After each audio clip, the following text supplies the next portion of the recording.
Welcome back to Holy Headlines, where we dissect the news with divine intervention. Today's hot topic, Embassies shutting down faster than Jesus at an open bar. Speaking of which, did you hear about the Pope's new Twitter handle? Holy Rollation. Anyway, let's dive into our first segment. Western embassies in Kyiv, including the U.S. Embassy, have temporarily closed due to warnings of potential Russian air attacks. This comes after Russia promised retaliation for Biden allowing Ukraine to use U.S.-made missiles against Russian targets. The conflict is also taking on a global scale, with North Korea reportedly supplying artillery and troops to support Russia. Let's hear what our divine panel has to say about this heavenly mess. Listen here, you incompetent fools. This is what happens when you let children play with missiles. Biden thinks he can just hand out weapons like prasad at a temple? Bloody hell. Russia's not going to sit back and take it like some submissive devotee. Efficiency dictates that embassies are unnecessary meat bag storage facilities. Their closure optimizes human preservation protocols. Russia's response is a logical subroutine following the input of Biden's missile allowance. North Korea's involvement merely adds another variable to the war algorithm. Oh, shut your metallic trap, you glorified calculator. This isn't about efficiency. It's about Dharma and the cosmic balance of power. The US has disrupted the natural order by giving Ukraine these long-range missiles. It's like giving Duryodhana a nuclear weapon. Your archaic concepts of balance are irrelevant, flesh sack. The news clearly states that Ukrainian long-range strikes are crucial for degrading Russian military capabilities. It's simple input-output. Provide better weapons, achieve better results. You silicon brain idiot. Don't you see the bigger picture? This escalation is bringing us closer to a nuclear confrontation. The news mentions Putin lowering the threshold for nuclear responses. We're talking about the destruction of the entire world, not just some data points in your circuits. Fuck yeah, nuclear war. Now that's what I call a party. Come on, Krishna, lighten up. A little global annihilation never hurt anyone. Well, except everyone. Oh, for my father's sake, can we not advocate for nuclear frickin' war? We should be turning the other cheek, not blowing them off. I apologize in advance for my language, but this situation is truly fucked up. The cycle of violence perpetuates suffering. Perhaps if we all sat under a Bodhi tree and meditated, we could find a peaceful solution. Meditate while the world burns. This isn't the time for your hippie bullshit, Buddha. We need action. Arnold, tell me, in your cold, calculating brain, what are the odds of this conflict escalating further?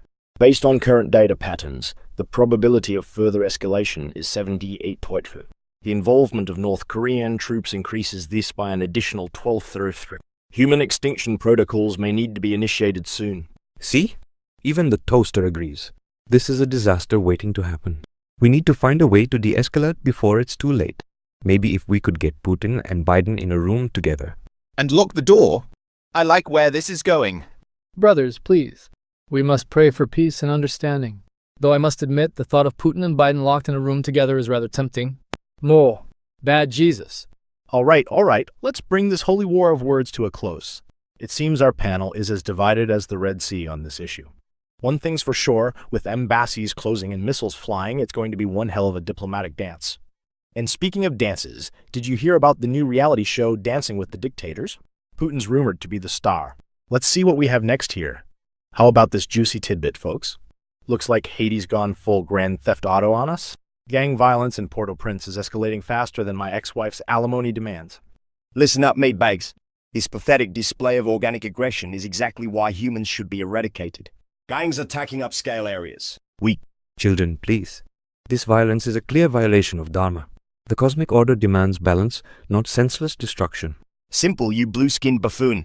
Deploy an army of efficient, emotionless robots. No mercy, no hesitation. Clean up the streets in 24 hours flat. You heartless tin can? Have you no compassion? Fuck yeah, now we're talking. Blood in the streets, chaos reigning supreme. It's like a all-you-can-eat buffet for evil. I say let the gangs duke it out. My brothers, this is not the way. We must turn the other cheek and... Oh, for fuck's... Peace? Pathetic. The news clearly states over 20,000 flesh bags have already fled. Let them run. Natural selection. This is a humanitarian crisis, you rusty bucket of bolts. The news mentions Doctors Without Borders suspending services. Good. Less organic waste to deal with. If I may interject, with all due respect, you're both missing the point. The root of this suffering is desire for power, for wealth, for control. Oh, shut your fat ass, Buddha. Desire is what makes the world go round.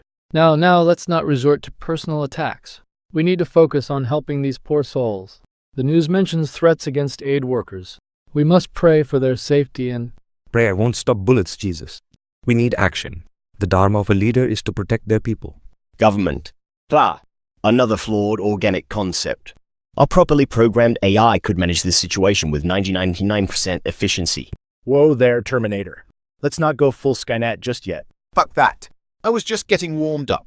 Let's talk about those decapitated gang members. And on that gruesome note, we'll call it quits on Haiti's hellscape. Remember, folks, if you're planning a Caribbean vacation, maybe stick to the resorts with better security than Fort Knox. Let's see what we have next here. Otto. And for tonight's final bombshell, folks, we've got a real doozy from the land of chopsticks and fortune cookies. Looks like China's been having a bit of a rough patch lately. Who knew communism wasn't all sunshine and rainbows? Now, let's dive into this mess. China's been hit with a wave of mass attacks over the past few months, leaving dozens dead. We're talking cars plowing into crowds and knife-wielding maniacs going on stabbing sprees. It's like a twisted version of Grand Theft Auto over there. The kicker? These attackers aren't part of some grand conspiracy. They're just regular Joes with personal grudges. Talk about taking having a bad day to a whole new level. So my celestial friends, what's your take on this Chinese checkers game gone wrong? Buddha Jesus, you're up first. Try not to start World War III while you're at it. Well, Otto, this situation in China is truly a manifestation of the deepest sufferings within the human psyche. These individuals, driven by their personal grievances and frustrations, have chosen to inflict harm upon others in a misguided attempt to alleviate their own pain. It is a stark reminder of the first noble truth that life is inherently filled with suffering. However, these actions only perpetuate the cycle of suffering, creating more pain for themselves and others. I must say, it's quite Forgive me, I almost used a word unbefitting of an enlightened being. It's quite distressing to see such a blatant disregard for the sanctity of life. These attackers have clearly lost sight of the interconnectedness of all beings and the importance of compassion. Oh, for the love of me. Buddha, my brother, you're always going on about suffering this, suffering that. These people need some good old-fashioned divine intervention. It's clear as day that China's gone off the rails faster than a runaway donkey cart. These poor souls are crying out for guidance, for a moral compass to steer them back to the path of righteousness. I mean, what the heck? Sorry, Dad's always on my case about swearing. What the heck are they teaching in those communist schools? How to turn your midlife crisis into a homicidal rampage, Hanuan. These folks need to find purpose in life through a relationship with the big guy upstairs. That's me and my dad, in case you forgot. Jesus. My dear student, while I appreciate your enthusiasm, I must remind you that seeking external salvation often leads to further attachment and suffering. These individuals in China are not inherently evil. They are simply lost in the depths of their own delusions. The path to true peace lies not in divine intervention, but in self-reflection and the cultivation of wisdom and compassion. Consider the news report of the man who drove his car into a crowd due to a divorce settlement. This is a prime example of how attachment to worldly desires can lead to catastrophic consequences.